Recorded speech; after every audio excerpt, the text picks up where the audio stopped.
So hello, good morning everyone. I am Vinod Singh and welcome to the current exam. So आज की class में हम 22 जनवरी का करंट अफेयर्स कवर करेंगे, जिसमें यूएसए के 50वें उपराष्ट्रपति की घोषणा हो गई है। फोर्ब्स की बिलियनरी लिस्ट जारी हुई है। वैश्विक स्तर पर काफ़ी उत्पादन में भारत की रैंक क्या है। इंडिया ओपन बैडमिंटन 2025 का आयोजन हुआ है। एंटिटी लॉकर का लॉन्च हुआ है। ब्रिक्स का 9th भागीदार देश बन गया है। तो इन सब के बारे में हम डिस्कस करने वाले हैं, ठीक है। तो चलिए शुरू करते हैं।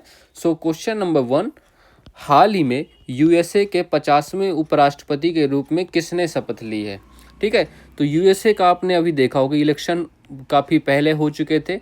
कल या परसों 20 जनवरी के दिन क्या हुआ था, 20 जनवरी की डेट के दिन पहले देखते हैं। ठीक है, तो 20 जनवरी 2025 को क्या हुआ था, तो यूएसए के जो 47वें प्रेसिडेंट थे, तो 47वें प्रेसिडेंट थे, उन्होंने शपथ ली थी। क्या नाम था उनका? Donald Trump. ठीक है, तो डोनाल्ड ट्रंप यूएसए के कौन से 47 नंबर के राष्ट्रपति बन गए हैं। ठीक है, अब ये किस पार्टी के थे, तो ये रिपब्लिकन इनकी पार्टी है, तो ये भी लिख लेना, कभी कभी पूछ लेता है। तो रिपब्लिकन पार्टी है इनकी, ओके। और इन्होंने, डोनाल्ड ट्रंप ने इनको शपथ दिलाने वाले जस्टिस कौन थे, शपथ किन्होंने दिलाई थी, शपथ दिलाने वाले थे जस्टिस जॉन रॉबर्टसन। ठीक है, तो जॉन रॉबर्टसन ने इनको शपथ दिलाई है। ठीक है, तो ये बातें आपने पहले भी कर चुकी, हम लोग पहले भी कल की क्लास में या परसों की क्लास में हमने किया था पूरी डिटेल से, है ना। चलो, तो अभी इन्होंने यहीं पर यूएसए के 50वें नंबर के, ठीक है, तो 50वें नंबर के वाइस प्रेसिडेंट की भी घोषणा हो गई है। आप फोटो में देख सकते हैं, इनका क्या नाम है, जेडी वेंस। ठीक है, तो जेडी वेंस इनका नाम है। ये जेडी वेंस साहब हैं और ये डोनाल्ड ट्रंप साहब है, आप इनको देख सकते हो फोटो में। ठीक है तो इसी के साथ ये सबसे युवा वाइस प्रेसिडेंट बनने वाले हो गए हैं। मात्र 40 वर्ष की उम्र में सबसे युवा वाइस प्रेसिडेंट है अमेरिका के। ठीक है, तो ये भी आपको याद रखना है। अच्छा, जैसे ही यार ट्रंप यूएसए के प्रेसिडेंट की इन्होंने शपथ ली यूएसए में, वैसे इन्होंने बहुत ही तबाही मचा दी, मतलब ताबड़तोड़ फैसले लिए। कुछ फैसले हैं उनके, लिख लेते हैं। ठीक है, पहली बात तो इन्होंने जो जन्म से नागरिकता मिलती थी, तो जन्म से नागरिकता मिलती थी उसको ख़त्म कर दिया। ठीक है, तो जन्म से जो नागरिकता मिला करती थी पहले, तो उसको बिल्कुल ही ख़त्म करने की बात कही। अभी हुआ नहीं है, बट इन्होंने घोषणा की है अपनी शपथ के दौरान। ठीक है, और दूसरी बात क्या है, जो तुम लोग जानते थे ना मैक्सिको की खाड़ी, तो मैक्सिको की खाड़ी जो थी उसका नाम बदलने को कहा। इन्होंने कहा है इसका हम नाम लिखेंगे वे ऑफ अमेरिका, मतलब अमेरिका की खाड़ी, इसका नाम रखने वाले हैं। ठीक है, तो ये भी एक घोषणा की है इन्होंने। और तीसरी घोषणा क्या है जो नॉर्थ अमेरिका की एक हाईएस्ट पीक थी, ठीक है, नॉर्थ अमेरिका की हाईएस्ट पीक क्या थी, उसका हाईएस्ट पीक उसका क्या नाम था, तो उसका नाम था माउंट डेनाली। ठीक है, तो माउंट डेनाली, तो इसका नाम वापस से इन्होंने क्या नाम करने की, नाम बदलने की कहा है। क्या होगा इसका नाम, इसका होने वाला नाम माउंट मैकिनले। ठीक है, तो माउंट मैकिनले, तो इस नाम से ये जानी जाएगी। ये तो कर सकते हैं क्योंकि ये यूएसए के अलास्का में ही स्थित है, तो इसको ये आसानी से हो जाएगा। ठीक है, इसमें कोई दुविधा नहीं है। और एक इन्होंने कहा है चौथे नंबर पे कि जो पनामा नहर है ना, पनामा नहर, उस पर नियंत्रण करेंगे हम, मतलब कंट्रोल चाहिए इनको फुल, वही है ना, फुल चाहिए कंट्रोल मिर्ज़ापुर में। चलो, और पांचवा मेन है, इसमें ओनली 2 जेंडर होंगे, मतलब जो अमेरिका का राष्ट्र होगा उसमें केवल 2 जेंडर हों, तीसरे जेंडर की कोई स्थान नहीं है, मतलब no transgender. Okay, no transgender, इस पे अभी देखना बहुत ही ज़्यादा प्रोटेस्ट वगैरह होगी, क्योंकि यूएसए वगैरह में बात बात पे प्रोटेस्ट होती है और सब लोग रोड पे आ जाएंगे, झंडे वगैरह लेके कपड़े वपड़े उतारने लगते हैं। तो देख लेना, ये तो मुश्किल है, पता नहीं, बाकी ट्रंप साहब हैं, कुछ भी कर सकते हैं। आपने देखा होगा इलोन मस्क अपने बेटे के साथ, बेटे का नाम एक्स था उनके, डांस कर रहे थे स्टेज पे, है ना। और हाँ, एक और मेन लिख लो, वो 6वें नंबर का लिखो, यहाँ ऊपर लिख देता हूँ। तो इन्होंने कहा WHO जो संस्था है ना, बिल्कुल ही निकम्मी संस्था है। तो ये कह रहे थे हम इससे हट जाएंगे, हमें नहीं चाहिए इस पर, तो ये हटने की कोशिश कर रहे हैं। मतलब इन्होंने कहा कि यार जब कोविड आ गया तब तुम कह रहे हो कोविड आ गया, पहले बताना चाहिए ना कि उसके लिए हम तैयारी कर सकें। तो इन्होंने कहा बहुत ही निकम्मी संस्था है, हमें नहीं चाहिए यार इस पर, हटाओ छोड़ो, फंड देते हैं इसको, फंड कलेक्ट रखते हैं, बस पता नहीं क्या ही करते। तो ऐसी वजह से, इस वजह से इन्होंने हटने का फैसला लिया है। अभी कुछ हुआ नहीं है, बट इन्होंने घोषणाएं की हैं। ठीक है, तो अभी हाल ही में 50वां उपराष्ट्रपति कौन बना है, JD Vance. Option number 1 correct answer है। ठीक है, चलो चलो, हाल ही में चर्चा में रहे न्यायाधीश हेमा समिति का संबंध किस राज्य से है? ये मलयालम फिल्म इंडस्ट्री से है। ठीक है, तो मलयालम फिल्म इंडस्ट्री से। यहाँ पे किस लिए थे? क्योंकि यहाँ पर जो यौन शोषण होता है, महिलाओं का जो सेक्सुअल हरेसमेंट होता है, ठीक है, उसको रोकने के लिए, यौन शोषण को रोकने के लिए ये समिति बनाई गई थी। ठीक है। हाल ही में लॉन्च केंद्र सरकार की एकीकृत पेंशन योजना यूपीएस कब लागू होगी? देखो, तो इसमें new pension scheme plus old pension scheme, इन दोनों को जोड़ के बनाई गई है यूपीएस। ठीक है, एकीकृत। तो ये कब से लॉन्च होने वाली, कब से शुरू होने वाली, लागू होने वाली है? तो इसकी डेट लिख लो तुम लोग, 1 अप्रैल 2025। ठीक है, तो 1 अप्रैल 2025 से ये लागू होने वाली है। भारत का पहला पुनः प्रायोज्य हाइब्रिड रॉकेट RHUMI फर्स्ट का सफल प्रक्षेपण कहाँ हुआ था? तो इसका सफल प्रक्षेपण तमिलनाडु में हुआ है। राजस्थान उच्च न्यायालय संग्रहालय का उद्घाटन किसने किया? तो ये कहाँ हुआ था इसका उद्घाटन? पहली बात तो जोधपुर में हुआ था। ठीक है, जोधपुर में स्वयं पीएम ने किया था। तो PM plus chief justice of India जो पहले थे, कौन? DY चंद्रचूड़ जी, है ना। अभी कौन है? संजीव खन्ना जी। तो इन्होंने मिलके ये उद्घाटन किया था। चलो, क्वेश्चन नंबर 2, हाल ही में फोर्ब्स की बिलियनर्स सूची 2025 में किसे शीर्ष स्थान मिला है? ठीक है, तो फोर्ब्स ने ये सूची जारी की है। ठीक है, फोर्ब्स एक संस्था है जिन्होंने एक सूची जारी की है। तो इसमें सबसे अमीर व्यक्ति कौन? तो सबसे अमीर व्यक्ति आपको क्या ही होगा, ये सबको पता होगा, इलोन मस्क है। जब से ट्रंप सरकार आई है ना भाई यूएसए में, क्योंकि इन्होंने बहुत ही बेइंतहा तरीके से सपोर्ट किया था ट्रंप का, इन्होंने ही इलेक्शन जिताया मेनली ट्रंप को, तो अब उसका फ़ायदा तो मिलने वाला ही। क्योंकि ये डांस भी कर रहे थे शपथ समारोह में, आपने वीडियो देखा होगा, नहीं देखा तो आप मेरे ट्विटर अकाउंट पे देख सकते हो। तो इन्होंने डांस किया है अपने बेटे एक्स के साथ, है ना, इनके बेटे का नाम एक्स है। चलो, तो इनकी अभी सबसे ज़्यादा संपत्ति है, कितनी है? $434 बिलियन। और ये $400 बिलियन प्लस जाने वाले पहले इंसान है ना। और ये अप्रॉक्स $434 बिलियन अभी इनकी संपत्ति है। इनकी कौन कौन सी कंपनियां हैं? एक तो ये स्पेस एक्स के मालिक हैं, एक एक्स जिसे आप ट्विटर कहते हो वो भी इसके मालिक हैं, और ये टेस्ला के भी मालिक हैं। ठीक है, तो ये सब इनकी कंपनियां हैं। और अभी हाल ही में इनको किसका हेड बनाया गया? DOGE। ठीक है, इसका हेड बनाया गया है, मतलब सरकारी दक्षता विभाग। तो सरकारी दक्षता विभाग जो यूएसए में है, इसका हेड बनाया गया है इन्हें। ठीक है, तो सरकारी दक्षता विभाग मतलब काम सही से हो, ज़्यादा घोटाला ना हो, तो उसका हेड बनाया गया है किसको? एलोन मस्क साहब को। ठीक है, तो इतनी बातें आपको याद रखना है इनके बारे में। अच्छा, सेकंड नंबर पे कौन है? सेकंड नंबर पे आपके जेफ बेजोस हैं। ठीक है, तो जेफ बेजोस हैं, ये काहे के मालिक हैं बताओ? पता है आपको? जेफ बेजोस ये अमेजन कंपनी के मालिक हैं। ठीक है, तो अमेजोन के मालिक हैं ये जेफ बेजोस। तीसरे नंबर पे कौन है? Mark Zuckerberg. इनकी कौन सी संस्था है, कंपनी है? तो मार्क जुकरबर्ग की संस्था, कंपनी या जो भी कह लो, वो मेटा है, जो Facebook, YouTube, Facebook, Insta, WhatsApp है ना, ये सब मेटा के अंदर आते हैं। फोर्थ नंबर पे कौन से हैं? लैरी। तो लैरी एलिसन साहब फोर्थ नंबर पे हैं। अच्छा देखो, जो जेफ बेजोस है ना, इनकी संपत्ति लगभग $239 बिलियन है। ठीक है, तो $239 बिलियन जो ऑलमोस्ट दुगुना है ये, मतलब 2 टाइम्स है ये। ठीक है, जो एलन मस्क साहब हैं। तो ये देख लो आप, इतना याद रखना। तो option number A correct answer होगा इसका। ठीक है, तो ऑप्शन नंबर ए नहीं होगा, कौन सा है? Third, C number. ठीक है, एलन मस्क इसका राइट आंसर है। ठीक है, चलो ए मत मार्क करना। ओके, चलो ठीक है। चलो, तो नेक्स्ट करते हैं। राइट टू डिस्कनेक्ट कानून किस देश ने लागू किया है? ठीक है, तो ये ऑस्ट्रेलिया ने लागू किया। मतलब इसका क्या मतलब होगा कि यार तुम सुबह 9 से 5 काम कर रहे हो ऑफिस में, ठीक है, बट 5 बजे के बाद आपको राइट टू डिस्कनेक्ट, मतलब कोई भी फ़ोन कॉल, मेल, कुछ भी करने का अधिकार है। ठीक है, मतलब बिल्कुल डिस्कनेक्ट हो जाओ अपनी कंपनी से। केंद्रीय गृह मंत्री ने किस केंद्र शासित प्रदेश में 5 नए जिले बनाने की घोषणा की है? तो ये लद्दाख में घोषणा की गई है।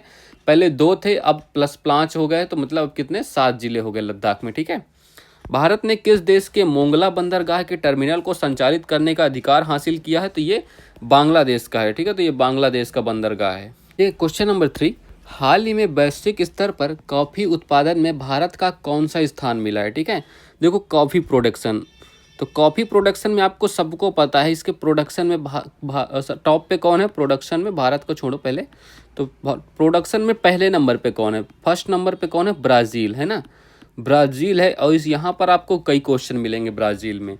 पहली बात, आप इसकी कैपिटल बताओगे मुझे, कैपिटल आप लोगों के लिए होमवर्क है। ठीक है, बाकी तो मैं करा दूंगा। चलो, यहाँ पर ना सेंटोस बंदरगाह है, एक सेंटोस बंदरगाह है। तो सेंटोस बंदरगाह है जो काफ़ी बंदरगाह के नाम से जाना जाता है ना। तो आप ये कॉफ़ी का बंदरगाह के नाम से जाना जाता है। तो ये आपको पता होगा, ये आपका स्टैटिक जीके है, तो इसको आपको याद ही होगा वैसे मोस्टली, ठीक है। और यहाँ पर अच्छा एक बात और बताओ, यहाँ पे जो कॉफ़ी के बागान होते हैं, मतलब जो कॉफ़ी के बागान होते हैं उनको क्या कहा जाता है? तो कॉफ़ी के बागान मतलब बगीचे, मतलब क्या कह सकते हो, लैंड जहाँ पे कॉफ़ी की खेती होती है। बागान ही लिखो मोस्टली आप, बगीचा तो ठीक है बट बागान है ना। तो कॉफ़ी के बागान को क्या कहते हैं? यहाँ फजेंडा कहा जाता है। ये क्वेश्चन एग्जाम में पूछा जा चुका है, फजेंडा, ठीक है। इसका नाम आपको याद रखना है, फजेंडा। और भारत की क्या रैंक है इसमें? भारत की रैंक भी लिखो, कॉफ़ी जो प्रोडक्शन है इसमें भारत की रैंक क्या होने वाली है? तो भारत की इसमें 7th नंबर की रैंक है। ऑल ओवर वर्ल्ड में भारत 7वें नंबर पर है। और भारत में टॉप पे कौन है? तो भारत में टॉप पे कर्नाटक है, ठीक है। तो कर्नाटक भारत में टॉप पे है। और सबसे पहले कॉफ़ी का उत्पादन कहाँ प्रारंभ हुआ था? तो बाबा बुदान की पहाड़ी में, ठीक है। तो बाबा बुदान की पहाड़ियाँ, तो बाबा बुदान की पहाड़ियों में पहला कॉफ़ी का पेड़ लगाया गया था, ठीक है, पौधा लगाया गया था। चलो, तो यहाँ ना कर्नाटक में 2 किस्म की कॉफ़ी पाई जाती है। पहली का नाम क्या है? अरेबिका, और दूसरी का नाम क्या है? अरेबिका और रोबस्टा। ये दोनों कॉफ़ी की किस्म हैं, इनको भी आपको याद रखना, ये दोनों कर्नाटक में पाई जाती हैं, ठीक है। चलो, और दूसरे नंबर पे कौन है? अच्छा, पहले नंबर पे तो ब्राज़ील हो गया था, और दूसरे नंबर पे कॉफ़ी उत्पादन में वियतनाम, ठीक है। तो वियतनाम सेकंड नंबर पे, इसका दूसरा स्थान है कॉफ़ी उत्पादन में। वियतनाम की भी कैपिटल बताओ और यहाँ की करेंसी भी बताओ। तो कैपिटल और करेंसी बताओ, मैंने लास्ट क्लास में भी ये क्वेश्चन कराया था। चलो, तो ब्राज़ील की कैपिटल क्या है? ब्राज़ीलिया। इसकी कैपिटल क्या है? ब्राज़ीलिया, है ना। तो ब्राज़ीलिया इसकी कैपिटल है। और वियतनाम की कैपिटल क्या है? हनोई। तो वियतनाम की कैपिटल हनोई है और इसकी करेंसी डोंग है। डोंग इसकी करेंसी है, ठीक है। तो ये भी याद रखना, ये क्वेश्चन बहुत पूछा गया एग्जाम में, इसलिए मैं आपको करा रहा हूँ। और आपको याद करने की जरूरत नहीं, अपने आप याद हो जाएगा ऐसे ही, ठीक है। चलो, तो ऑप्शन नंबर कौन सा? 7th, और बी करेक्ट आंसर है 7th, ठीक है। चलो, अच्छा, ये एक न्यूज और लिख लो, ये छूट गया था लास्ट क्लास में, तो इसमें कवर कर रहा हूँ मैं। तो moon added to the list of vulnerable sites by World Monuments Fund, मतलब मून को मतलब जोखिम भरे संस्थानों में जोड़ा गया है। तो एक लिस्ट जारी की गई है वर्ल्ड मोन्यूमेंट्स फंड द्वारा, जिसमें जोखिम मतलब जहाँ पर जोखिम है, जोखिम भरे स्थान, तो जोखिम भरे स्थान के सूची जारी की गई है, ठीक है। तो इसमें कितने स्थानों को जोड़ा गया है? इसमें कुल मिला के कितने 25 जगह जोड़ी गई है 2025 में, ठीक है। 25 जगह जोड़े गए हैं, 25 जगह, उनमें से एक चंद्रमा भी है। क्योंकि हम इतना चंद्रमा पे घूम रहे हैं, मिशन पे मिशन, मिशन पे मिशन, चारों तरफ से मिशन ही मिशन है, कोई यहाँ भेज रहा है, कोई वहाँ भेज रहा है। तो इस वजह से चंद्रमा पर भी जोखिम का बहुत ज़्यादा बढ़ गया है। और गाजा पट्टी को भी इसमें शामिल किया गया है, जहाँ पे आपको पता होगा हमास गाजा पट्टी इजराइल संघर्ष चल रहा है ना। और एक यूक्रेन की जो एक यूक्रेन की जो राजधानी है क्यों, यहाँ की इमारतों को भी इसमें जोड़ा गया है, मतलब जोखिम भरे स्थानों में। तो ये कुछ स्थान है, ये भी आपको याद रखना है, ठीक है। मून वाला ज़्यादा इंपॉर्टेंट है ये, क्योंकि पूछा जा सकता है, ठीक है। चलो, भारत के पहले भूमिगत संग्रहालय का उद्घाटन कहाँ हुआ है? तो ये आपको अच्छे से पता होगा, कितनी बार ये क्वेश्चन कराया है। तो दिल्ली में हुआ है ना, दिल्ली में हुआ है। कहाँ पर हुआ है? हुमायूं का मकबरा, हुमायूं का मकबरा, ठीक है। तो हुमायूं का मकबरा यहाँ पर हुआ है। अच्छा, ये बताओ ये किस शैली में बना है? और इसे जानते हो हम क्या कहते हैं? पूर्व का ताजमहल। तो पूर्व का ताजमहल के नाम से भी ये जाना जाता है। और ये इसकी शैली क्या है? 4 बाग शैली, मतलब चारों तरफ बाग हैं, इसको 4 बाग शैली में बनाया गया है। पेरिस ओलंपिक में मनु भाकर और सरबजीत सिंह ने किस खेल में देश के लिए दूसरा पदक जीता है? तो ये शूटिंग है, आपको पता है। और इसमें ब्रॉन्ज जीता था इन्होंने, ठीक है, शूटिंग में। mRNA वैक्सीन BNT11 का संबंध किस कैंसर से है? तो ये लंग कैंसर से है। तो चाइना ने ये बनाई थी और कहा था अपने देश में हम फ्री में देंगे, बाकियों से पैसा लेंगे, लूटेंगे, ठीक है। चलो, क्वेश्चन नंबर 4, हाल ही में इंडिया ओपन बैडमिंटन 2025 में महिला एकल का खिताब किसने जीता है? ठीक है, एक तो इंडिया ओपन हो गया, एक और नाम है इसका, क्या है? योनेक्स, ठीक है। तो Yonex sunrise tournament, Yonex sunrise open के नाम से भी इसको जाना जाता है। तो ये नाम भी आता है, तो आप घबराइएगा मत, इसको भी आप सेम ही है दोनों, ठीक है। ये इसका आयोजन अभी होस्ट कहाँ है? होस्ट इसका न्यू दिल्ली में ही इसका आयोजन हुआ है, ठीक है। तो नई दिल्ली में ही इसका आयोजन हुआ है। कौन सा स्टेडियम है? स्टेडियम का नाम भी लिख लो, KD जाधव स्टेडियम, ठीक है। तो KD जाधव स्टेडियम, तो इस स्टेडियम में ये आयोजन हुआ है इसका, ठीक है। अच्छा, इसका स्टार्ट कब से हुआ है? 1973 से इसका ये लगातार चल रहा है, ठीक है। तो 1973 से ये स्टार्ट हुआ ये टूर्नामेंट। अब इसमें मेल भी लिखो, मेल विनर भी लिखो और फीमेल भी लिखो, ठीक है। तो मेल और फीमेल दोनों का लिख लो, ठीक है। इंडिया में हुआ है बट इंडिया से कोई विजेता नहीं मिला हमें। आप नाम पढ़कर ज़्यादा घबराइएगा मत, बस आपको इनको विनर याद रखना है, ठीक है। तो विक्टर एक्सेलेसन एक्सलेरसन, ठीक है। तो ये विनर है मेल कैटेगरी में। और इनका ये कहाँ से है? डेनमार्क से हैं। देश भी याद रख सकते हो आप, डेनमार्क। और ये किसके इसमें उप विजेता कौन है? सी ई ली, ठीक है। तो सी ई ली, ये भाई ऐसे नाम है, मैं क्या कर सकता हूँ भाई, ये यही है जो है। मैं तो पढ़ भी नहीं पा रहा सही से, आप लोग देख लो क्या कर सकते हो, ठीक है। सी ई ली सिंगापुर से हैं, ये उप विजेता रहे हैं। फीमेल कैटेगरी में कौन? एन से यंग। तो एन से यंग ये कहाँ से हैं? ये साउथ कोरिया से हैं, ठीक है। तो एन से यंग कहाँ से हैं? साउथ कोरिया से हैं। ये देख सकते हो आप इमेज, एन से यंग है और ये विक्टर एक्सेलरेशन है, ठीक है। तो साउथ कोरियन है और इसमें किस उप विजेता कौन रहा है? पी चोचू वांग। देख लो यार तुम लोग, ऐसे ऐसे नाम है यार, क्या ही बताऊँ, कोई ढंग का नहीं रख सकते ये लोग। दिक्कत हमें हो रही है, याद हमें करना है, ठीक है। तो एन से यंग फीमेल कैटेगरी में और मेल में विक्टर एक्सेलरेशन, ठीक है। तो option number A correct answer है, एन से यंग जी, ठीक है। चलो ये इमेज है इनकी, देख सकते हो आप, ठीक है। चलो इसमें बस आप विनर याद रखना, ज़्यादा परेशान मत होइए क्योंकि इंडिया से बस ये होस्ट है, आपको याद रखना होगा, ठीक है। चलो, भारत मोबिलिटी ग्लोबल एक्सपो 2025 का दूसरा संस्करण कहाँ हुआ है? देखो ये क्वेश्चन अभी नए हैं, इनको रिवीजन वाले पार्ट में मत दीजिए, इनको भी आपको नोट करना है, ठीक है। ये भी लेटेस्ट है, मैंने जो पीछे छूट गए थे कुछ क्वेश्चन उनको वापस से कवर कर रहा हूँ, ठीक है। चलो, तो भारत मोबिलिटी ग्लोबल एक्सपो 2025 का आयोजन कहाँ हुआ था ये बताओ। तो ये दिल्ली और ग्रेटर नोएडा, ठीक है। दिल्ली प्लस ग्रेटर नोएडा दोनों जगह हुआ है, ठीक है। ठीक है, तो इतना आपको याद रखना है। ये देखो पीएम मोदी ने उद्घाटन किया है इसको 2025 में 17 जनवरी को, ठीक है। भारत मंडपम न्यू दिल्ली में इसका उद्घाटन हुआ है, तो ये भी आप याद रखना। हाल ही में तीसरा राष्ट्रीय खान मंत्रियों का सम्मेलन कहाँ प्रारंभ हुआ है? जो खदान मंत्री है ना स्टेट के, उनका सम्मेलन हुआ है, ये उड़ीसा में हुआ है। उड़ीसा में भी कहाँ? कोणार्क में, ठीक है। तो उड़ीसा के कोणार्क में ये आयोजन हुआ है, तो ये भी याद रखना। अच्छा, खदान मंत्री कौन है? मंत्री हैं अपने जी किशन रेड्डी। तो जी किशन रेड्डी जी इसमें हमारे मंत्री हैं, ठीक है। तो ये भी आपको, इनको भी याद रखना है। ये देखो उड़ीसा में इसका आयोजन किया जा रहा है और कब से कब तक चलने वाला है? 20 और 21 जनवरी को इसका आयोजन होने वाला है। और पहला कहाँ हुआ था? फर्स्ट हुआ था हैदराबाद में, और सेकंड कहाँ हुआ था? सेकंड हुआ था भोपाल में, ठीक है। तो और ये तीसरे नंबर का इस बार, ठीक है, तीसरे नंबर का है। और इसकी थीम क्या है? थीम भी लिख लो, अब इतना लिख रहे हो तो, विकासशील भारत, ठीक है। तो थीम है इसकी विकासशील भारत।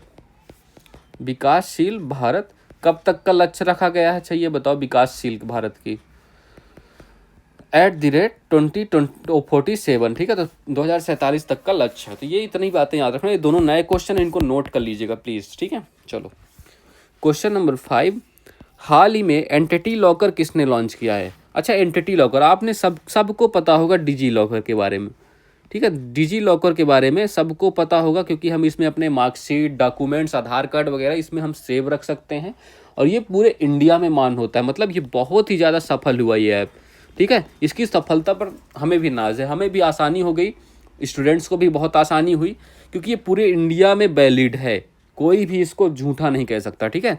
तो इसी तर्ज पर अभी नया हमने एक और लॉन्च कर दिया, ठीक है। मतलब कि लो एक और यूज करो, एंटिटी लॉकर। एंटिटी लॉकर के नाम से हमने नया लॉन्च किया। इसका क्या यूज होने वाला है? फॉर बिजनेस, मतलब जो बिजनेस के डॉक्यूमेंट है ना, फॉर बिजनेस डॉक्यूमेंट्स, तो उसके लिए है, ठीक है। अभी तक ये तो एजुकेशनल थे, आपके जो पहचान वगैरह थे, ठीक है। तो बिजनेस डॉक्यूमेंट्स के लिए एंटिटी लॉकर हमने लॉन्च किया है। और किसने लॉन्च किया है? माइटी ने, मतलब ministry of electronic and information technology, ठीक है। इस मंत्रालय ने, option number D correct answer है, इलेक्ट्रॉनिक्स और सूचना प्रौद्योगिकी मंत्रालय ने इसको लॉन्च किया है, ठीक है। तो ये भी आपको लिख लेना है। अच्छा, अभी ये इमेज देख सकते हो, simplify your business operations with entity locker, है ना। तो ये भी ऐसा होने वाला है। अच्छा, एक और बताओ, स्वामित्व योजना, स्वामित्व, इसको या स्वामित्व योजना बताओ, इसको किसने लॉन्च किया था? पंचायती राज मंत्रालय ने, ठीक है। पंचायती राज मतलब इसमें आपको संपत्ति कार्ड बनने थे, प्रधानमंत्री मोदी ने लॉन्च किया था, है ना। तो पंचायती राज मंत्रालय ने इसको लॉन्च किया था, ठीक है। ये भी आपको याद रखना है। अच्छा, लोकपथ ऐप, इसके बारे में बताओ। लोकपथ ऐप ये किसने लॉन्च किया था? तो ये मध्य प्रदेश ने लॉन्च किया था, ठीक है। चलो इतनी ये। अच्छा, एक और लिखो, प्रवाह ऐप बताओ। तो प्रवाह ऐप किसने लॉन्च किया था? तो ये आरबीआई ने, ठीक है। चलो, तो option number D correct answer है, इलेक्ट्रॉनिक्स और सूचना प्रौद्योगिकी मंत्रालय, ठीक है। हाल ही में एनडीआरएफ का 20वां स्थापना दिवस समारोह कहाँ हुआ है? ये भी नए क्वेश्चन है, ठीक है। ये भी तीनों जो क्वेश्चन है नए हैं, ठीक है। इनको भी आपको नोट करना है। तो हाल ही में एनडीआरएफ के 20वां स्थापना दिवस ये कहाँ हुआ था बताओ। तो एनडीआरएफ मतलब क्या होता है? राष्ट्रीय आपदा, तो राष्ट्रीय आपदा प्राधिकरण, ठीक है। तो राष्ट्रीय आपदा प्रतिक्रिया बल, इसका ये फुल फॉर्म है, प्रतिक्रिया बल। तो राष्ट्रीय आपदा प्रतिक्रिया बल इसका फुल फॉर्म है। इसका 20वां स्थापना हुआ है अभी। तो 20वां स्थापना दिवस कब मनाया गया? 19 जनवरी को। तो 19 जनवरी को हर साल इसका स्थापना दिवस मनाया जाता है, ठीक है। और ये कहाँ मनाया गया इस बार? विजयवाड़ा में। तो विजयवाड़ा आंध्र प्रदेश में इसका आयोजन हुआ, ठीक है। तो ये भी आपको याद रखना है। और 2005 के एक्ट से इसकी स्थापना हुई थी, ठीक है। 2005 का एक्ट से इसकी स्थापना हुई थी। और इसका ध्येय वाक्य क्या है? आपदा सेवा सदैव सर्वत्र, ठीक है। चलो, हाल ही में चर्चा में रही द वर्ल्ड आफ्टर गाजा, ये एक बुक है, फेमस बुक है। इसके आप राइटर लिख लेना, पंकज मिश्रा, ठीक है। तो पंकज मिश्रा, तो पंकज मिश्रा जी इस बुक के राइटर हैं। ये देखो, इनकी इमेज देख लो, द वर्ल्ड आफ्टर गाजा, ये इनकी बुक है, ठीक है। तो इनका भी आपको याद रखना है। हाल ही में 72 फीट की देश की सबसे ऊंची हनुमान प्रतिमा का उद्घाटन कहाँ हुआ है? तो ये बेंगलोर में हुआ है, बेंगलोर कर्नाटक में हुआ है इसका उद्घाटन, ठीक है। तो अभी इसमें देखो, ये 480 टन का है, इसका वजन है 480 टन। एक मंदिर है यहाँ बेंगलोर में, कर्नाटक में, उसका क्या नाम है? अयोध्या कोंडारम, ठीक है। तो अयोध्या कोंडारम मंदिर, इस मंदिर में इसकी उद्घाटन हुआ है, ठीक है। अयोध्या कोंडारम मंदिर में इसका उद्घाटन हुआ है, ठीक है। ये क्वेश्चन भी नए ही हैं, इनको भी आप नोट करना है, ठीक है। चलो, क्वेश्चन नंबर 6, हाल ही में ब्रिक्स ब्लॉक का 9th भागीदार देश कौन बना है? अच्छा, आप लोग कंफ्यूज मत होना, ये 9th भागीदार देश है, सदस्य देश अलग हैं, ठीक है। सदस्य देश मैं पहले कराता हूँ आपको। सदस्य देश 10 हैं, बट ये भागीदार 9 देश हैं, ठीक है। चलो, ब्रिक्स के बारे में सारी जानकारी एक बार रिवाइज कर लेते हैं यहाँ पे, ठीक है। तो ब्रिक्स, ये स्टार्टिंग में क्या था? ब्रिक्स नहीं था, ये क्या था? ब्रिक था, है ना। ब्रिक था। और इसका पहला, इसको ये नाम किसने दिया था? जिम ओनिल ने। तो जिम ओनिल ने ये नाम दिया था और इनको कहा था कि ये इमर्जिंग इकोनॉमी, मतलब उभरती हुई अर्थव्यवस्था के लिए, ठीक है। तो इमर्जिंग इकोनॉमी के नाम से बताया कि इमर्जिंग इकोनॉमी वाले देश इसमें शामिल होने वाले हैं, जिनकी अर्थव्यवस्था तेज़ी से प्रगति कर रही है। तो इसकी पहली बैठक कब हुई? तो फर्स्ट बैठक कब हुई? 2009 में। तो 2009 में इसकी पहली बैठक हुई, जो कहाँ हुई? एकिंतबर्ग, ठीक है। तो एकिंतबर्ग जो कहाँ है? रूस में है, ठीक है। एकिंतबर्ग रूस में। अच्छा, ब्रिक में पहले कौन कौन से? ब्राज़ील, रसिया, इंडिया, चाइना, ये 4 देश थे, ठीक है। तो एकिंतबर्ग रूस में ये पहली बैठक हुई। और 2010 में एक बैठक हुई, ठीक है। 2010 में जो बैठक हुई कहाँ हुई? जोहान्सबर्ग। तो जोहान्सबर्ग साउथ अफ्रीका में है, ठीक है। तो साउथ अफ्रीका में है ये। और ये 2010 में बैठक हुई और इसमें हमने ब्रिक्स को ब्रिक्स बना दिया, ब्रिक को ब्रिक्स बना दिया, है ना। मतलब साउथ अफ्रीका यहाँ पर ऐड हो गया, ठीक है। अब 2024 में यहाँ पे लिखो, तो 2024 में फिर बैठक हुई तो रूस के कजान में हुई। 2024 में कहाँ बैठक हुई? रूस के कजान शहर में। तो अब इसमें हमने 4 देश और ऐड किए, 5वां अभी ऐड होने वाला था। पहले तो 6 ऐड होने वाले थे, ठीक है। तो अर्जेंटीना ने पहले ही मना कर दिया। अर्जेंटीना ने कहा भैया हमारे बस का नहीं है, हमें नहीं करना। बट फिर सऊदी अरब ने भी अभी तक कोई कंफर्मेशन नहीं दी, तो हमने 4 देश ही मानने हैं, ठीक है अभी तक। तो 4 देश कौन कौन से हैं? एक तो मिस्र हो गया, ठीक है। ईरान हो गया, और कौन सा हो गया? इथोपिया हो गया, और चौथा कौन सा है? यूएई, ठीक है। तो ये 4 देश और कंफर्म हो गए। तो अब कितने हो गए हमारे पास? 5 यहाँ पे हैं, 4 यहाँ पे, 5 और 9 हो गए। अभी लेटेस्ट में 10वां सदस्य, देखो सऊदी अरब जो था ना, उसने अभी तक कोई कंफर्मेशन नहीं दी, इसलिए हम उसको काउंट नहीं करते। अभी 10वां भी इसमें सदस्य बन गया है। कौन सा है 10वां? इंडोनेशिया, ठीक है।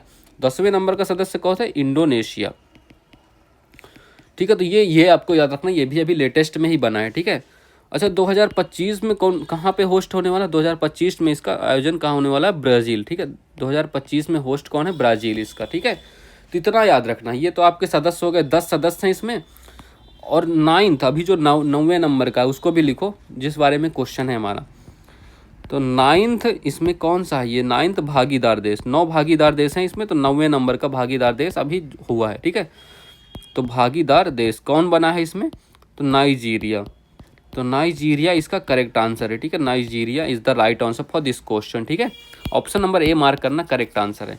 अच्छा, नाइजीरिया की कैपिटल बताओ, कैपिटल बताओ इसकी। तो कैपिटल इसकी अबुजा है, अबुजा इसकी कैपिटल है। और इसको हम किस नाम से जानते हैं, तो पाम ऑयल कंट्री। ठीक है, पाम ऑयल कंट्री के नाम से इसको जानते हैं हम लोग। ठीक है, तो ये भी आपको याद रखना है। चलो ठीक है, तो option number A correct answer है, ये मार्क कर लेना आप लोग। ओके, चलो। अच्छा, ये कुछ और संस्थाएं, इनके लेटेस्ट मेंबर बताना है सबके आपके। तो एडीबी का लेटेस्ट मेंबर कौन सा है, 69 नंबर का कौन है, इजराइल। ठीक है, इजराइल एडीबी का लेटेस्ट मेंबर है। एनडीबी का लेटेस्ट मेंबर कौन सा है, तो अल्जीरिया। तो अल्जीरिया एनडीबी का लेटेस्ट मेंबर है। एससीओ का लेटेस्ट मेंबर 10वें नंबर का, तो ये कौन है, बेलारूस। ठीक है, तो बेलारूस है 10वें नंबर का इसका मेंबर। नाटो का लेटेस्ट मेंबर कौन सा है, 32वें नंबर का, 32वां सदस्य कौन है, स्वीडन। ठीक है, तो स्वीडन है नाटो का 32वां सदस्य। आसियान का लेटेस्ट मेंबर कौन है, तिमोर लेस्ते। ठीक है, तिमोर लेस्ते। ठीक है, इतने ये भी आपको याद रखने हैं। ठीक है, चलो। So that's all for this class. Please like, share and subscribe. Sorry. ठीक है, तो प्लीज़ लाइक कर देना, शेयर कर देना, सब्सक्राइब कर देना। थोड़ा तो मेहनत लगती है यार मेरी भी, है ना। चलो, तो हैव अ गुड डे।